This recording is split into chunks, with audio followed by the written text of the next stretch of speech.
തൃശൂരിലെ ATM കവർച്ചാ കേസിലെ പ്രതികൾ ചില്ലറക്കാരല്ല, പാൻ ഇന്ത്യൻ കള്ളന്മാരാണെന്നാണ് കണ്ടെത്തൽ. തൃശൂർ ATM കവർച്ചാ കേസിൽ അറസ്റ്റിലായ പ്രതികൾ മുമ്പ് സമാനമായ 15 കേസുകളിൽ പ്രതികളായിട്ടുണ്ടെന്ന് തമിഴ്നാട് പോലീസ്. പ്രാഥമിക അന്വേഷണത്തിലാണ് ഇക്കാര്യം വ്യക്തമായത്. ആന്ധ്രാപ്രദേശിൽ നിന്നുള്ള പോലീസ് സംഘം തമിഴ്നാട്ടിലെത്തി വിവരങ്ങൾ ശേഖരിച്ച് മടങ്ങി.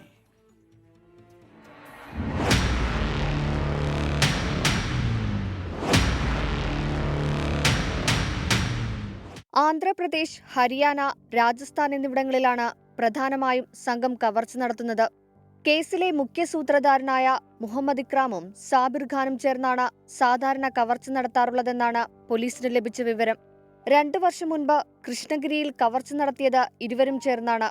കടപ്പയിൽ കഴിഞ്ഞയാഴ്ച നടന്ന ATM കവർച്ചയിലെ പ്രതികൾ ഇവർ തന്നെയാണെന്ന് പോലീസ് കണ്ടെത്തിയതിനു പിന്നാലെ ആന്ധ്രയിൽ നിന്നുള്ള പോലീസ് സംഘം നാമക്കല്ലിലെത്തി വിവരങ്ങൾ ശേഖരിച്ചു. കൃഷ്ണഗിരിയിൽ നിന്നുള്ള പോലീസ് സംഘവും നാമക്കല്ലിൽ വന്നിരുന്നു. പ്രതികളുടെ സ്വദേശമായ ഹരിയാനയിലേക്ക് പോയ തമിഴ്നാട് പോലീസ് സംഘം വിശദമായ അന്വേഷണം നടത്തുകയാണ്. പ്രതികളുടെ ബന്ധുക്കളെ കണ്ടെത്തി തിരിച്ചറിയൽ രേഖ ശേഖരിക്കുകയാണ് ആദ്യ ലക്ഷ്യം.